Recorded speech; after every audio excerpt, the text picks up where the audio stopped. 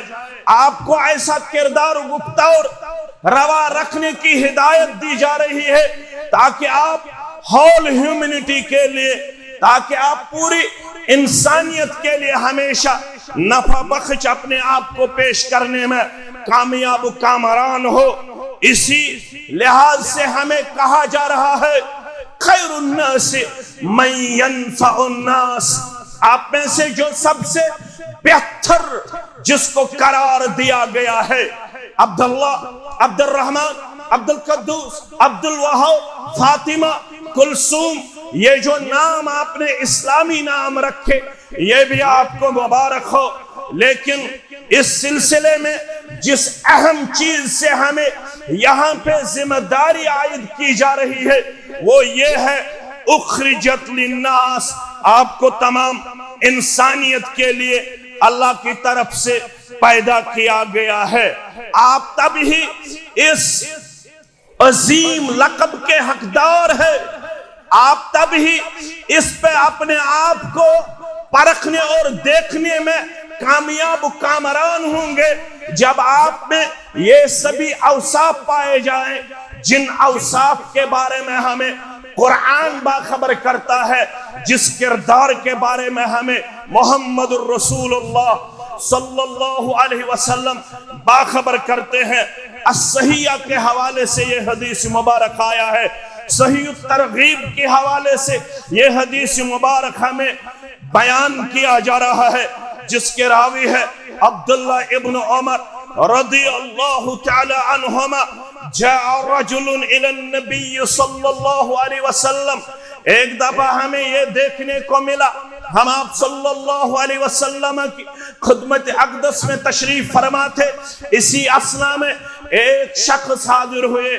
ایک شخص آپ صلی اللہ علیہ وسلم سے سوال کر گئے.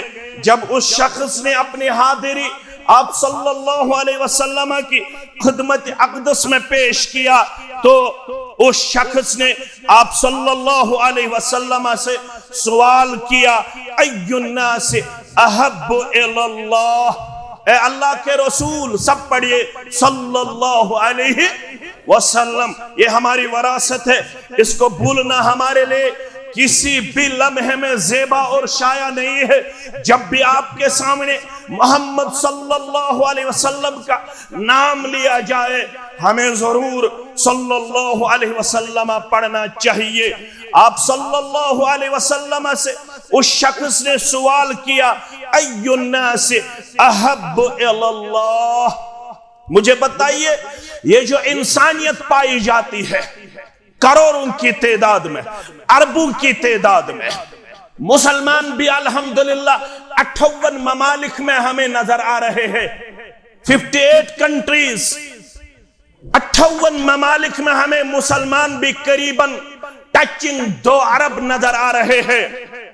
اس سائل نے سوال کیا ای الناس احب الی اللہ، یہ جو قریباً دنیا میں 6 ارب پاپولیشن اس وقت پائی جاتی ہے، اس میں جو پرٹیکولر 1 ہے جن کو ہم خواص کا نام دیں گے، جن کو ہم خصوص کے نام سے جانتے ہیں، جن کو اللہ نے اپنے فضل و کرم سے نوازا، جس کو امت خیر کے نام سے یہاں پکارا گیا. اس امت میں سب سے بہتر کس کو قرار دیا جائے؟ ای الناس احب الی اللہ، لوگوں میں سب سے محبوب ترین شخص کس کو قرار دیا جائے گا؟ یہ سائل کا سوال تھا. آپ صلی اللہ علیہ وسلم کے سامنے سائل نے سوال دہرایا، اور دوسرا سوال جو سائل کا تھا وہ یہ تھا ای الاعمال احب الی اللہ. ہم اس وقت جمعہ پڑھنے آئے ہیں، اللہ ہماری حاضری اپنے ہاں قبول فرمائے. جو یہاں پہ بیمار ہیں ان کو شفائے دائمہ، شفائے عاجلہ، شفائے کاملہ عطا فرمائے.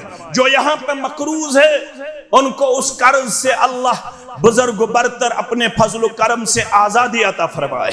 آمین یا رب العالمین. لیکن سائل نے کہا وَأَيُّ الْأَعْمَالِ أَحَبُّ إِلَى اللَّهِ، کون سے اعمال ہے جو سب سے زیادہ پسندیدہ ہیں اللہ کے ہاں؟ نماز بھی اسلام کی ایک اہم عبادت قرار دی گئی ہے.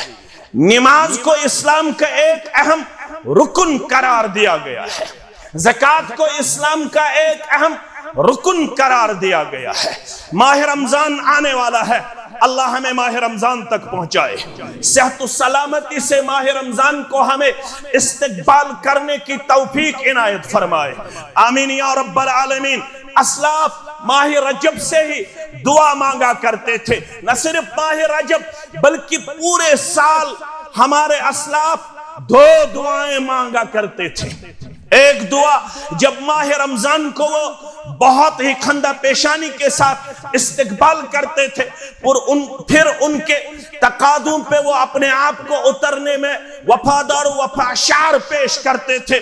پھر جب وہ 29 یا 30 دن ماہ رمضان کے اپنے آپ میں پیش کرتے تھے، اس کے بعد برابر 2 دعائیں مانگے کرتے تھے. 2 دعاؤں سے کام لیا جاتا تھا. ایک دعا یہ ہوتا تھا اے اللہ جو ہم نے ماہ رمضان میں عبادت، اس عبادت کو اپنے ہاں قبول فرمانا. دوسرا دعا یہ ہوتا تھا اگلے رمضان تک ہمیں پہنچانا. اللہ اکبر. یہ کتنی بڑی عبادت ہے. اگر آپ نے مسلم کتاب الصیام کا مطالعہ کیا ہوگا آپ کو بخوبی معلوم ہوگا. آپ صلی اللہ علیہ وسلم نے ارشاد فرمایا من صام یوما فی سبیل اللہ بعد اللہ وجہہ عن النار 70 خریفہ. جو اللہ کی راہ میں صرف ایک دن کا روزہ رکھتا ہے، ایک دن کا روزہ رکھتا ہے، اللہ اس عبادت سے بندے سے اتنا خوش ہوتا ہے کہ 70 سال کی مسافت سے اس کا چہرہ جہنم سے دور کیا جاتا ہے. اللہ اکبر، اللہ اکبر. یہ ماہ رمضان بھی بہت بڑی عبادت ہے، حج بھی بہت بڑی عبادت ہے. من حج فلم يرفث ولم يفسق رجع كيوم ولدته، جس نے حج کیا اس میں نہ اس نے رفث سے کام لیا، نہ اس نے غلط الفاظ سے اپنے آپ کو پیش کیا، اس نے گالی گلوچ سے اپنے آپ کو بعید پیش کیا، اس نے اپنے آپ کو با اخلاق پیش کیا، اس نے اپنے آپ کو صبر و تحمل میں پیش کیا۔ جب وہ واپس آتا ہے تو اس کے بعد وہ ایسا ہی لکھا جاتا ہے جیسے وہ آج ہی ماں کے رحم سے تولد ہوئے۔ اللہ اکبر، اللہ اکبر، کتنی بڑی عبادت ہے۔ لیکن سائل نے جب پوچھا وَأَيُّ الْأَعْمَالِ أَحَبُّ إِلَى اللَّهِ، مجھے فرما دیجئے اعمال میں سب سے پسندیدہ اعمال اللہ کے حضور کن کو قرار دیا گیا ہے؟ پہلا سوال کیا تھا؟ اَيُّ النَّاسِ أَحَبُّ إِلَى اللَّهِ، لوگوں میں سب سے محبوب ترین شخص کس کو کہا گیا ہے؟ یہ سوال سائل کا تھا۔ جواب محمد الرسول اللہ صلی اللہ علیہ وسلم نے امت کو مرحمت فرمایا، کہا کہ احب الناس الی اللہ انفعهم للناس، لوگوں میں سب سے بہتر اسی کو قرار دیا گیا ہے جو انسانیت کے لیے اپنے آپ کو نفع بخش پیش کرے، جو انسانیت کے لیے اپنے آپ کو نفع بخش پیش کرے۔ یہ سب سے پسندیدہ انسان ہے پوری انسانیت میں، پوری امت خیر میں اسی کو سب سے بہتر قرار دیا گیا ہے۔ جو اعمال آپ صلی اللہ علیہ وسلم نے اس سائل کو اس حدیث مبارک کے حوالے سے پیش کیے، وہ اعمال کیا تھے؟ پہلی عمل یکشف عنہ قربتن، سب سے بڑی عمل جس کو قرار دیا گیا ہے، سب سے پسندیدہ عمل جس کو قرار دیا گیا ہے، وہ ہے یکشف عنہ قربتن۔ اگر آپ کو کوئی اپنا بھائی مشکل میں نظر آئے، اس کو اس مشکل سے نکالنا سب سے بڑی عمل ہے۔ اللہ اکبر۔ اگر آپ کو کوئی اپنا بھائی مشکل میں نظر آئے، چاہے وہ اکنامکلی ہو، چاہے وہ سوشلی ہو، چاہے وہ ریلیجسلی ہو، چاہے وہ اپنے صحت کے لحاظ سے ہو، مال و متاع کے لحاظ سے آپ کو نظر آئے، وہ مشکلات کا شکار ہے، اگر آپ کو اللہ نے صلاحیت سے بہرامند فرمایا، اگر آپ کو اللہ نے اکنامکلی ساؤنڈ پوزیشن عطا کی، تو آپ کو حق بنتا ہے کہ آپ اس کو اس مشکل سے آزاد کریں، اس مشکل سے آزاد کرے۔ سب سے بہتر عمل اسی کو قرار دیا گیا ہے۔ دوسرا او یقضی عنہ دینا، اگر آپ کو کوئی اپنا ہمسایہ، اپنا رشتہ دار، اپنا کوئی جاننے والا یا کوئی بھی سوسائٹی میں آپ کے ساتھ لحظات لمحات بسر کرنے والا مقروض نظر آئے، کیا مقروض نظر آئے، تو اس کو اس قرض کے بوجھ سے آزاد کرنا سب سے بڑی عمل قرار دی گئی ہے۔ جتنا آپ سے ہو سکے اس دین کو اور ان اعمال کو ہمیں عملی طور پر جامہ پہنانے کا تقاضا کیا جا رہا ہے۔ دعویٰ تو ہم سب کرتے ہیں، دعویٰ تو ہم سب کا ہے کہ ہم مسلمان ہیں، مجھ سے جو ہو رہا ہے it is enough, it is final, یہی سب سے الٹیمیٹ ہے، لیکن ہم ابھی کچھ نہیں کرتے ہیں۔ جب ہم اپنی طرف دیکھتے ہیں تو ہمارے ذریعے انسانیت کو کیا ان اعمال کا بین ثبوت حاصل ہو رہا ہے؟ ہمیں دیکھنے کی ضرورت ہے، ہمیں اپنے آپ کو پرکھنے کی ضرورت ہے۔ او یقضی عنہ دینا، اگر آپ ان اعمال کو عملی طور پر کرنے کے متلاشی ہو، جن اعمال کے بارے میں آپ صلی اللہ علیہ وسلم نے ارشاد فرمایا یہ سب سے پسندیدہ اعمال ہے، دوسرا نسخہ کیا دیا گیا؟ او یقضی عنہ دینا، اگر آپ کا کوئی بھائی مقروض آپ کو نظر آئے، اگر آپ کو اللہ تعالیٰ نے مالی طور پر بہت ہی زیادہ عظمت سے نوازا ہو، تو آپ کو حق بنتا ہے کہ آپ اس کو اس قرض کے بوجھ سے آزاد کرے۔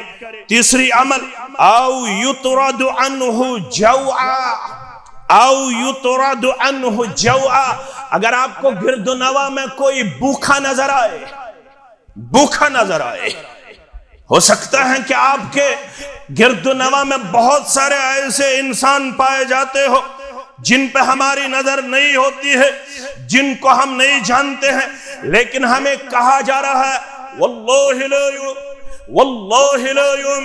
واللہ لا یؤمن، 3 بار قسم اٹھا کے آپ صلی اللہ علیہ وسلم نے ارشاد فرمایا، میں اللہ کی قسم کھا کے کہتا ہوں، اگرچہ اس کا دعویٰ کچھ بھی ہو، وہ اپنے آپ کو حنفی کہتا ہو، شافعی کہتا ہو، مالکی کہتا ہو، حنبلی کہتا ہو، اہل الحدیث کہتا ہو، سلفی کہتا ہو، لیکن اگر آپ کے گرد و نواح میں، آپ کی حاضری میں، آپ کی موجودگی میں کوئی بھوکا سویا تو آپ کا نمازی، تو آپ کا قرآن پڑھنا، تو آپ کا روزہ رکھنا، تو آپ کا اپنے آپ کو مسلمان کہلانا اللہ کے حضور پسندیدہ نہیں ہے۔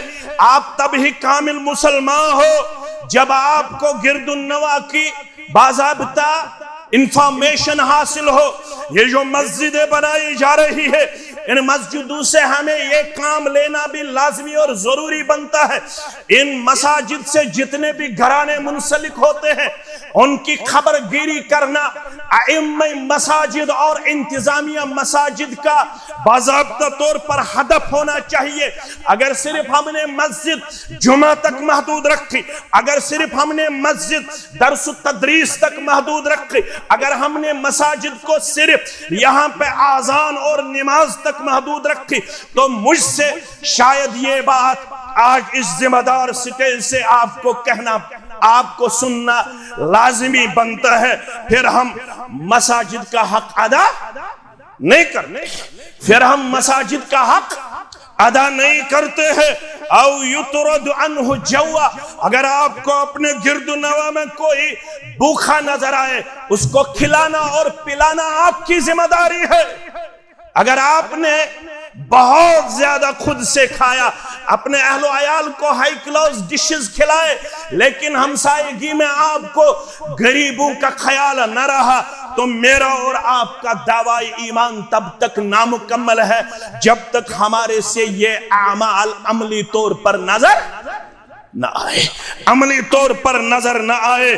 اس کے بعد آپ کو اس حدیث مبارک کے حوالے سے یہ جملہ سننا بہت ہی زیادہ لازمی ہے۔ فرمایا وَلَعَنْ أَمْشِي مَا أَقٍ لِي فِي حَاجَةٍ، مجھے پسند ہے، مجھے یہ عمل بہت ہی زیادہ محبوب ہے کہ کوئی اپنے بھائی کے ساتھ اس کی حاجت روائی کرنے کے لیے اس کے ساتھ نکلے۔ آپ کے ہمسایہ، آپ کے رشتہ دار، آپ کے معاشرے میں کسی کو کوئی کام آ پڑی، اس کو کوئی حاجت آ پڑی، آپ اس کے ساتھ نکلے، تب تک اس کے ساتھ ہی رہے جب تک اس نے وہ حاجت پوری نہ کی، جب تک اس نے وہ ضرورت پوری نہ کی۔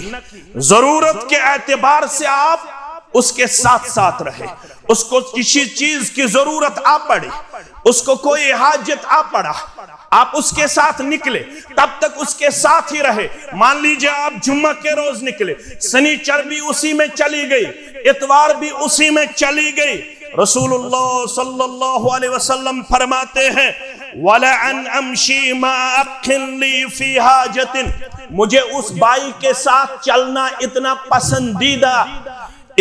پسندیدہ عمل ہے، احب الی من ان اعتکف فی هذا المسجد مسجد المدینہ الشہراء، اس مسجد یعنی مدینے کی جو مسجد ہے، مدینے کی مسجد جب بھی حدیث میں آپ پڑھو گے اس سے مراد ہے مسجد نبوی، اس سے مراد ہے مسجد نبوی۔ آپ صلی اللہ علیہ وسلم نے ارشاد فرمایا مجھے یہ عمل اتنی محبوب ہے کہ اس مسجد مدینہ میں، مدینہ منورہ کی جو معروف مسجد ہے، مسجد نبوی میں کوئی 1 ماہ کا اعتکاف کرے، 1 مہینے کا اعتکاف بجا لائے، اس سے پسندیدہ عمل میرے ہاں وہ ہے کہ آپ اپنے کسی بھائی کے ساتھ اس کے ساتھ رہے تب تک جب تک وہ اپنی ضرورت پوری نہ کرے، جب تک وہ اپنی ضرورت پوری نہ کرے۔ کنتم خیر امہ اخرجت